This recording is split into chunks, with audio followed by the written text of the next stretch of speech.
원래 2부 예배, 우리 졸업 예배를 준비하면서 본문을 정하게 되었는데요. 또 한편으로는 이제 6월 마지막 주일이고 2025년 딱 반을 우리가 지내면서 다시 한번 우리가 무엇을 바라보고 가야 되는가라는 거에 대해서 함께 말씀을 묵상하고 또 함께 나누기를 원합니다. 우리 삶의 중요한 것은 어떤 목적, 어떤 표대를 향하여 달려가느냐의 문제입니다. 결혼을 하고 자녀를 키우게 되면 어린 자녀 때문에 부모들이 바쁩니다. 그리고 이 아이들이 공부 잘하기를 바라고 나름대로 세워놓은 목적이 있어요. 목표가 있어요. 어쨌든 좋은 대학 가야 되고 좋은 직장 가는 거, 거기까지 참 쉴 틈 없이 이민자의 삶이 그렇습니다. 근데 그렇게 살다 보면 다 그런 건 아니지만, 근데 그렇게 아이들을 다 키워놓고 난 다음에 이제 그때 우리 자신을 돌아보죠. 아이들이 다 큰 다음에 엠티 네스트가 된 후에 나의 삶의 목표는 뭐였을까? 자식 키우는 것이 목표인 때가 참 많아요.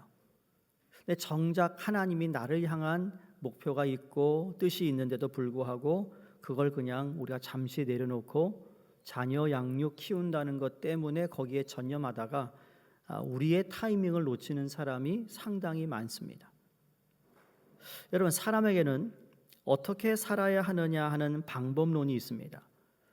마구잡이로 되는 대로 그냥 사는 것이 솔직히 용납되지 않습니다. 그렇게 살아가는 사람은 솔직히 사회 질서에 이렇게 방해를 주는 사람이 될 수 있습니다. 동물에게 어떻게 살아야 하느냐 하는 문제를 가지고 고민할까요? 동물들은 그냥 삽니다. 그러다가 죽습니다. 그러나 사람은 어떻게 살아야 하느냐 하는 문제가 중요합니다. 그래서 신앙도 그렇다라는 거예요. 그냥 믿으면 안 되고요. 어떻게 믿어야 하느냐가 중요합니다. 성경 말씀을 이제 체계적으로 공부하다 보면 이런 이야기를 종종 제가 들어요. 목사님, 예수님 믿는 것이 이렇게 어려운 줄 몰랐어요. 그렇죠? 말씀을 깨달으면 깨달을수록 참 말씀대로 산다는 것이 이렇게 어려운 거였네요 라는 것을 고백합니다. 왜 어려울까요? 여러분, 왜 어렵다고 생각하세요? 쉬워요. 답은 말씀대로 살아야 하니까 어려운 거예요. 그저 되는 대로 믿으면 어렵지 않아요. 그러나 하나님이 기뻐하시는 방법대로 믿으려니까 어려운 겁니다. 하나님의 방법대로 신앙생활 하려니까 나 자신과 부딪히는 부분이 많습니다. 그래서 어려운 겁니다. 내 성격을 죽여야 되고 자제해야 되고 덜 성내야 되고 이런 일들이 나하고 부딪히는 일이에요. 근데 이거를 잘 훈련받으면 그 다음부터는 쉬워지는데 그걸 전혀 인식하지 않고 살아가면 교회를 다니고 신앙생활을 하면서도 여전히 내 성향대로 예수를 믿고 성향대로 교회를 다녀요. 교회를 왜 와야 되는지도 모르는 거죠. 지난주도 말씀드렸잖아요. 교회 와서 하나님께 온전한 예배를 드리지 않고 그냥 교회를 왔다 가는 것, 잘못 왔다 가는 거라는 거예요. 우리는 그런 사람들에게 깨달음을 줘야 돼요. 교회는 그런 것이 아니라고. 안 먹어도 되고 그리고 교제 안 해도 돼요. 근데 예배를 망치면 교제와 먹는 것이 다 무의미한 것이라는 거예요. 그걸 우리가 깨달아야 되거든요. 그러니까 성경 말씀을 제대로 알면 바로 우리의 인생이 어떻게 살아가야 되는 것을 깨닫게 됨으로 말미암아 그래서 인생을 살아가면서 표대를 바라보고 살아가는 삶이 된다는 겁니다. 그러니까 진정한 성공을 위해 시간과 정성과 헌신이 필요한데 그러다 보니 그 성공을 위해 희생해야 할 것도 있고 내가 피해야 할 것도 있는 것이라는 겁니다. 위대한 인생은 없다, 위대한 꿈이 있을 따름이다 라고 유명한 말을 한 사람이 있는데 여러분, 의미 있는 인생을 살아가는 데 있어서 꿈이나 혹은 표대의 중요성을 일깨워주는 말입니다. 이 아침 우리 모두는 사도 바울이 빌립보 교회에 있는 성도들에게 보낸 이 편지의 한 부분을 우리가 읽었는데요. 비록 길지 않은 말씀이고 우리가 익숙한 말씀인데, 여러분 사도 바울이 지금 로마 옥중에 갇혀 있어요. 내일을 장담할 수 없는 상황 속에서 하루하루를 보내고 있는 사도 바울이 이런 고백을 했다라는 건, 여러분 이 사람이 위대한 인생을 살았기 때문이 아니라 위대한 꿈이 주님 안에서 있었다라는 것을 알 수 있다라는 거예요. 그러니까 표대가 분명했습니다.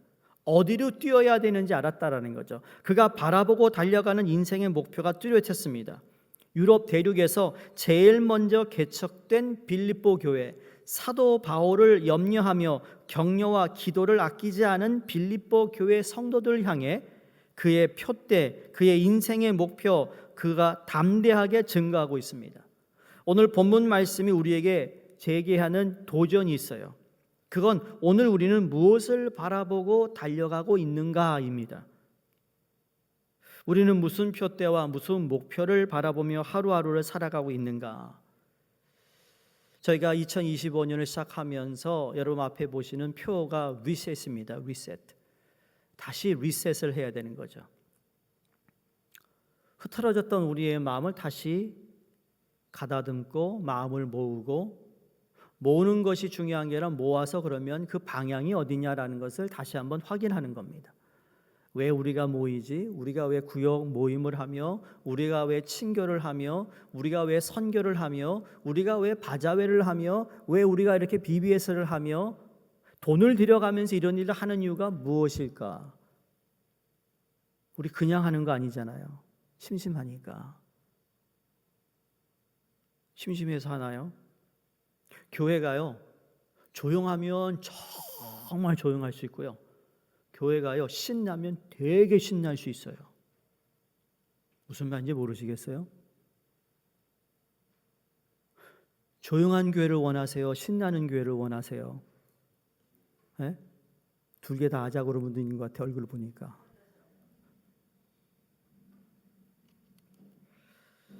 여러분, 아주 우리 여름 성경학교 하는 아이들을 보면서, 야 조용히 해, 조용히 해. 굉장히 조용한가요? 그때만 입 다물어요. 등 돌려보세요. 또 자갈자갈 거립니다. 그게 뭐예요? 살아있다라는 거예요. 살아있다. 그러니까 우리가 무슨 목표와 표대를 바라보고 살아가느냐, 목표도 없이 지향점도 없이 떠밀려가고 그런 삶을 살아가고 있는가. 프랑스의 곤충학자 가운데 장 앙리 파브르라는 사람이 있습니다. 이 사람이 날벌레들의 생태계를 깊이 관찰하다가 중요한 사실을 발견했다고 합니다. 날벌레들이 앞에 있는 한 녀석이 돌기 시작하면 그놈을 따라서 다른 날벌레들도 무턱대고 그냥 빙빙 돈대요. 방향도 없이 이유도 없이 그냥 먼저 막 한 놈이 앞에서 달리면 또 막 빙빙 돌면 다 따라서 돈대. 그래서 7일 동안 하다가 밥도 안 먹고 죽는데요. 너무나 어리석잖아요.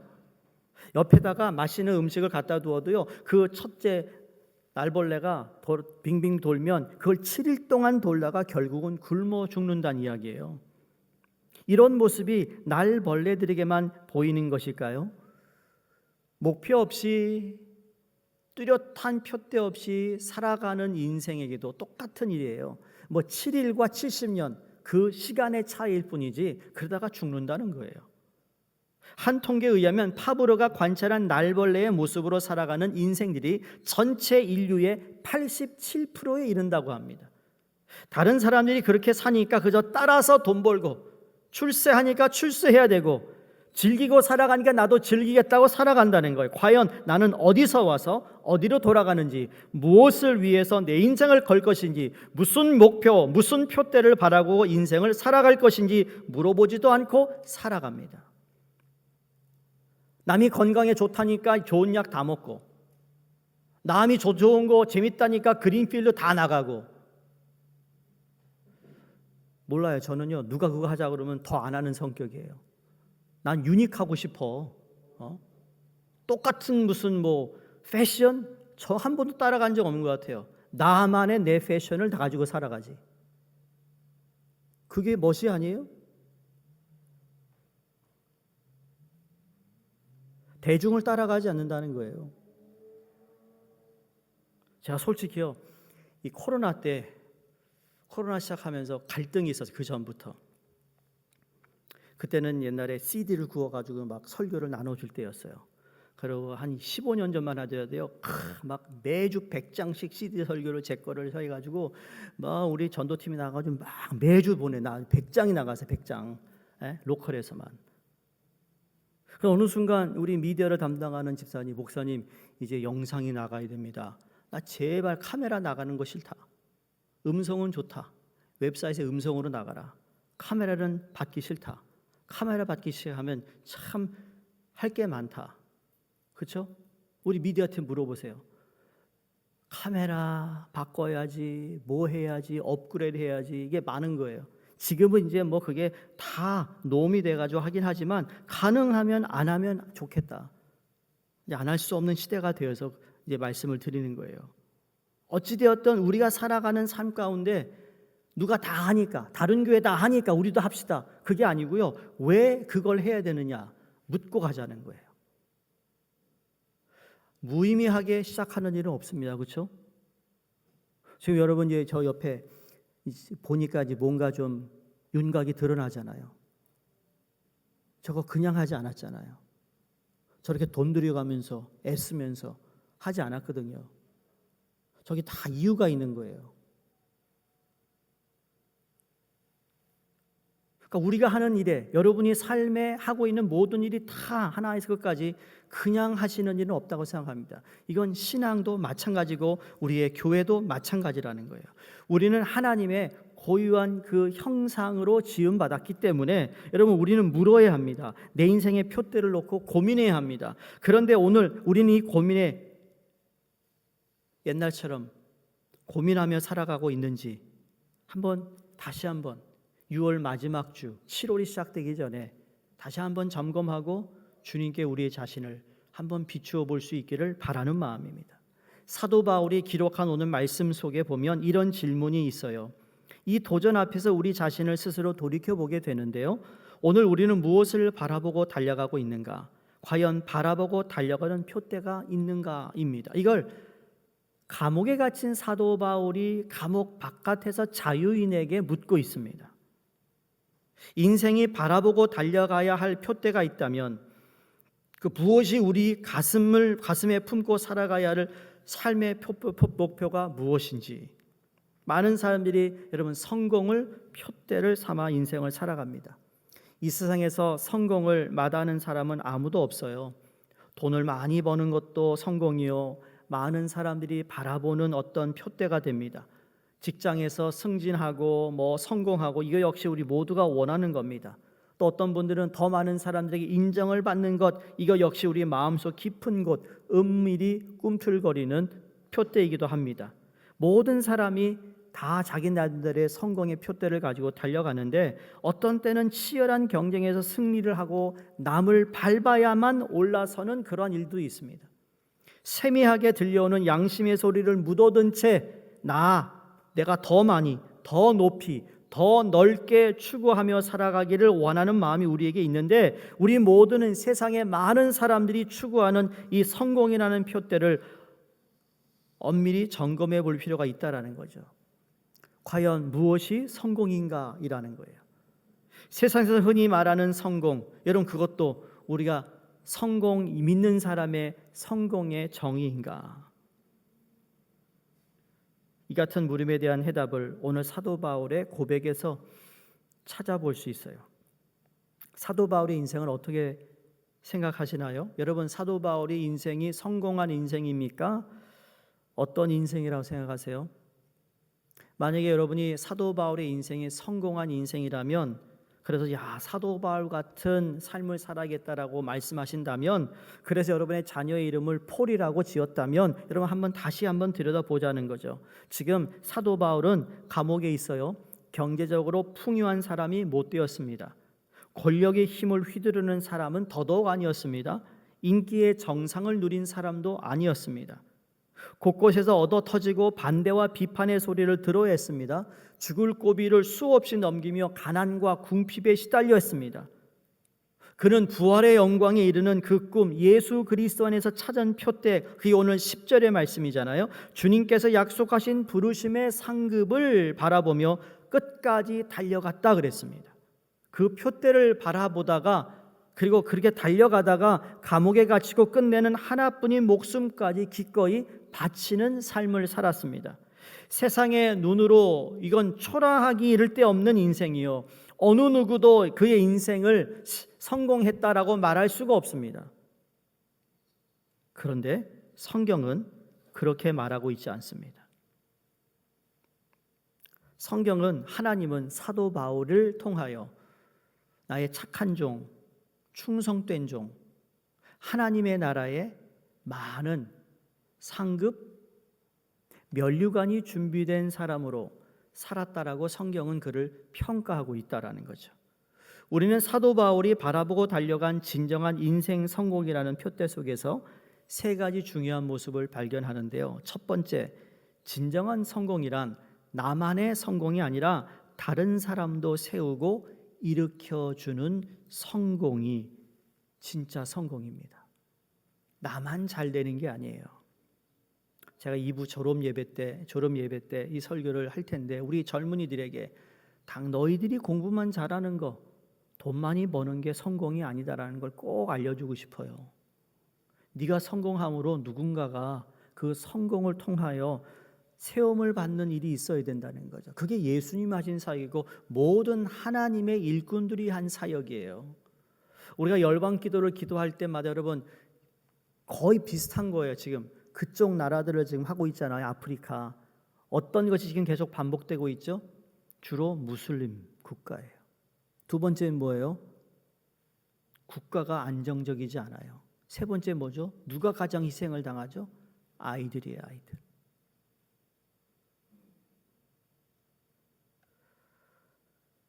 그러니까 제대로 된 사람 하나만 나오면, 그 제대로 된 사람이 한 명이 나온다는 의미는 그 공동체를 다 살릴 수 있는 하나님의 은혜의 자리에 들어가는 거예요.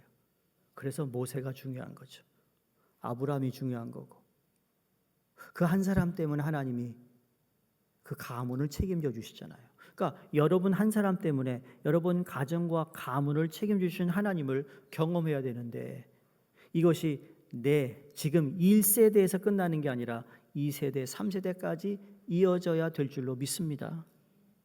사도 바울이 바로 그런 인생을 살았어요. 나 한 몸 진리 되시는 예수님을 만나 새 인생을 찾은 것에 만족하지 않았습니다. 이 진리의 길을 함께 걷기 위해 땅끝까지 나아가 전했어요. 이를 위한 온갖 고난과 수고를 마다하지 않았다라는 겁니다. 오늘 많은 사람들은 자신의 성공을 위해 이웃을, 가족을 세우기보단 희생하는 일이 더 많습니다. 치열한 경쟁 사회 속에서도 보다 앞서고 보다 빨리 달려가기 위해 짓밟고 또 속이기도 해야 되는 것이 오늘 사회 구조예요. 성공이란 우상을 섬기기 위해서 내 친구도 내 가족도 희생 제물로 삼아간다는 겁니다. 이렇게 해서 거둔 성공, 잠시는 기쁨과 만족을 줄 수 있을지 모르나 그러나 그건 잠시라는 겁니다. 그것이 끝나고 난 다음에 들어오는, 우리에게 찾아오는 건 뭔가 하면 불안함입니다. 여러분, 나를 깎아내리려는 사람들, 자신이 올라서기 위하여 나를 희생 제물로 삼으려는 많은 사람들에 의해 나 자신이 둘러싸여 있기 때문인 것이죠. 짓밟고 올라선 사람은 언젠가 자신도 짓밟히게 되어 있기 때문입니다. 제가 타튼빌 하이스쿨 클래스 오브 87입니다. 갔을 때 전체 학생 숫자가 4,000명인데 아시안계가 11명이었습니다. 저는 태권도, 한국에서 태권도 조금 하다 왔어요. 검은띠도 못 따고 왔어요. 제가 태권도 하니까 저 형하고 저희 어머님이 야, 너는 춤추는 것 같다 그러더래요. 힘이 안 들어간다는 얘기죠. 태권도를 하는데. 때려쳤어요. 근데 그 말 듣고 왜 해?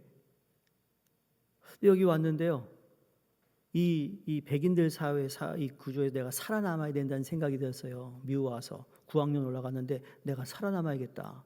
그래가지고요, 매일 푸시업하고 시럽하고 발차기 연습하고 나 자신을 지켜야 되니까 생존이었어. 생존에 짓밟히고 싶지 않아서 내가 짓밟힘을 당하겠냐라는 생각이었어요. 그래서 4년을 무사히 제가 졸업을 했거든요. 그게 사람이 가지고 있는 본능이에요. 나를 지켜야 된다는 거. 근데 이게 우리의 사회 구조도 그렇다라는 거죠. 어떤 학생이 학교에서 분리당하지 않기 위해서 나 자신을 단련해서 그걸 잘 지켜나가는 것. 이 사회가 성공이라는 것 자꾸 그렇게만 생각해요. 네가 성공하려면 말이야 다 이겨야 된다는 거예요. 물론 그것이 틀린 말은 아닙니다. 그런데 성경에서는 이기는 것만이 이기는 게 아니라는 거예요.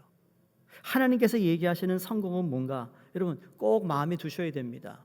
우리 자녀들에게나 우리의 성공을 통해서 누군가를 세우는 인생을 사는 것이 성공한 사람의 모습 중에 하나라는 거예요. 두 번째로 사도 바울이 추구한 진정한 성공은 외면적인 성공보다는 내면적인 성공, 내면적인 풍요함을 지닌 것이었습니다. 오늘 우리는 성공을 너무 밖으로 나타난 모습에서만 찾습니다.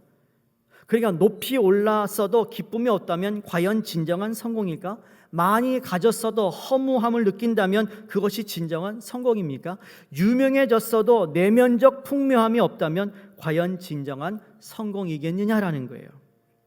여러분 노벨 문학상을 받은 해밍웨이 아세요? 해밍웨이가 얼마나 유명했습니까? 해밍웨이가 여러분 쿠바에서도 살았어요. 쿠바가 너무 낭만적인 도시라서요. 거기서 그냥 그 해밍웨이의 노인과 바다라는 동상을 만들어 놓고 거기에 호텔이 하나 있어요. 지금 운영하지도 않아요. 근데 그 앞에 다 있으면요, 파도가 찰싹 벽을 치는 소리가 정말 해밍웨이의 노인과 바다가 절로 읽혀지겠다라는 생각이 들 정도로 낭만적인 것입니다.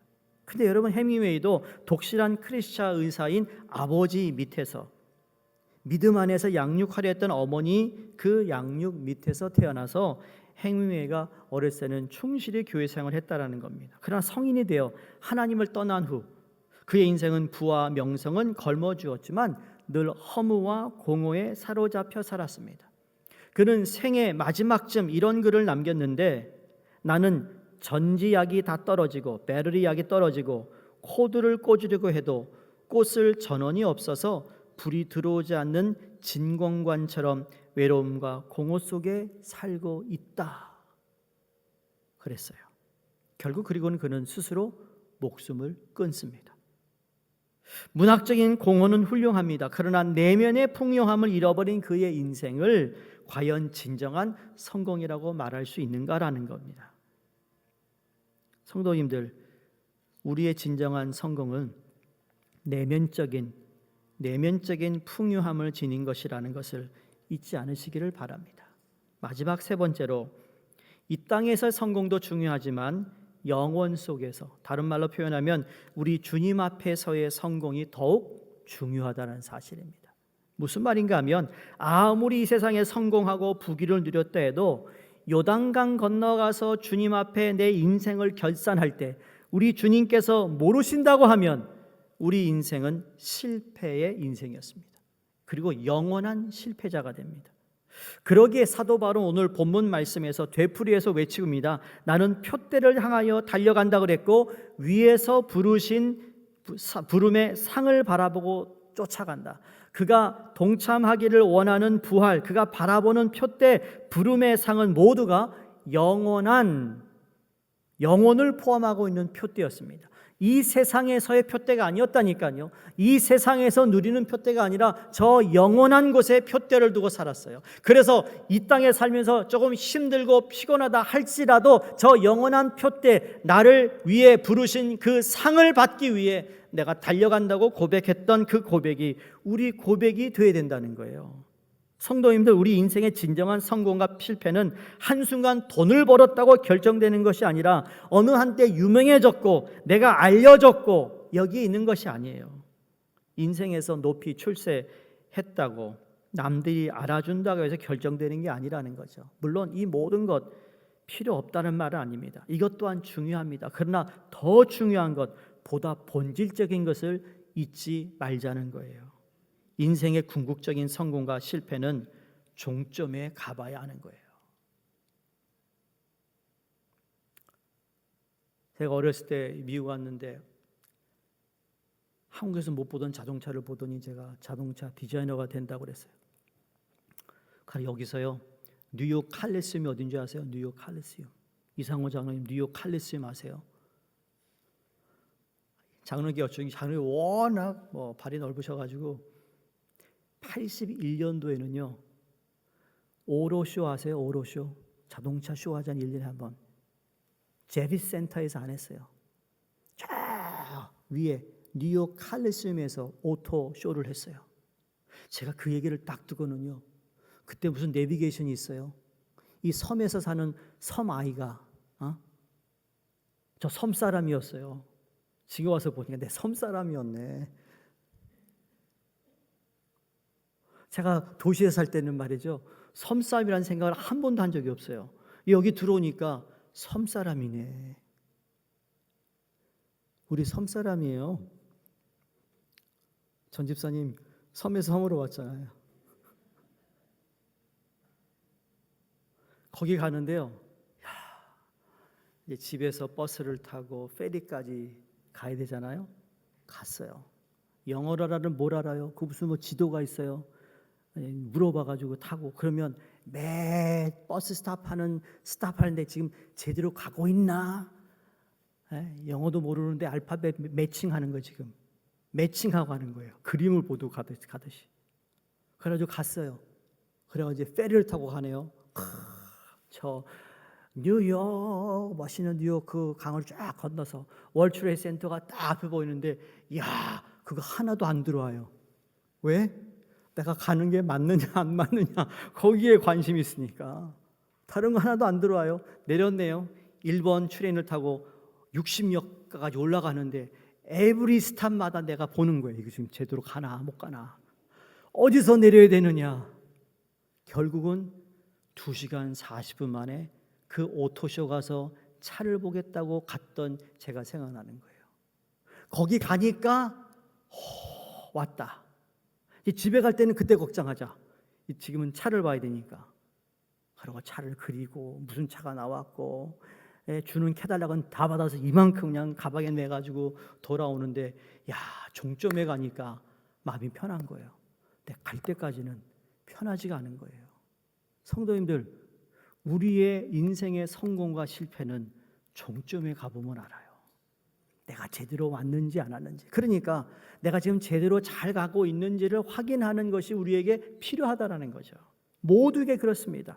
표대가 보이긴 하지만, 그러나 이것이 제대로 가고 있는지, 정말 하나님께서 나에게 주신 이 길이 맞는지, 깜빡 잊고 살다가도 다시 내가 제자리로 돌아와 하나님께서 내게 원하시는 이 삶이 맞는지 안 맞는지. 그러면서 오늘 사도 바울이 13절에 이렇게 고백합니다. 오직 한 일, 즉 뒤에 있는 것은 잊어버리고. 사도 바울이 표대를 향하여 나가는 일에 두 가지를 잘했어요. 하나는 내가 뒤에 있는 것을 잊어버리고 앞에 있는 것을 잡으려고 달려간다는 이 표현입니다.